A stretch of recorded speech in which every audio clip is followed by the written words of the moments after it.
ফোনটা ঘরে চার্জে দিয়ে বাইরে কাজ করতেছি, ছোট বোন ওটা দৌড়ে এসে বলতেছে ভাইয়া অনেকক্ষণ ধরে কে জানি আপনার ফোনে কল দিচ্ছে।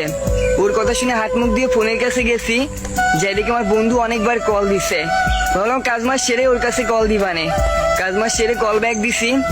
হ্যালো বলার সাথে সাথে ও আমারে বলতেছে তোরে ফোন ইউজ করতে বলে কে, ফোন ফেলে দে। আমি বলতেছি রাখ দেখে সিটেন কি হয়েছে বল, এখন খেলামেলা করতে যেতে পারবো না, আমি বাসায় কাজ করতেছি। ও বলতেছে তুই রাখ তোর খেলা, আগে আমার কথা শোন। আমি বললাম কি হয়েছে বল। বলতেছ তোর গার্লফ্রেন্ডে তো একটা ছেলের পরিবার থেকে দেখতে আইছে। ওর কথা শুনে আমিও অবাক হয়ে গেলাম। কি বলতেছি এগুলা, ফাজলামি করতেছি? ওরে দেখতে আসলেও আমাকে বলতো না।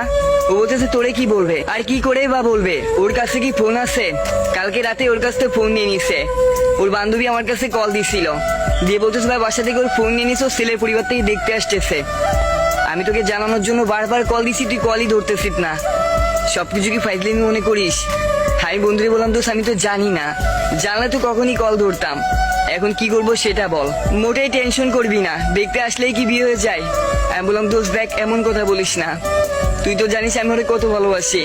ওর বিয়ে হয়ে গেলে আমি বাঁচবো না, আর যদিও বিয়ে ঠিক হয়ে যায় আমি আজকে রাতে ওকে নিয়ে পালাবো, তুই ব্যবস্থা করবি। বন্ধু বল আচ্ছা ঠিক আছে আগে দেখ কি হয়। সন্ধ্যাবেলায় দেখি গার্লফ্রেন্ড নিজে কল দিচ্ছে, কেমন আছো তুমি? আমি তো অবাক হয়ে গেলাম, ও মনে হয় কিছুই জানে না, আমারে কিছুই বলে নাই। আমি বলতেছি কি হয়েছে বলো তো আমারে। বলতেছি কি হবে? আমি বলছি তোমার একটা ছেলে পরিবার থেকে দেখতে আসছিল, কি বলে গেছো ওরা?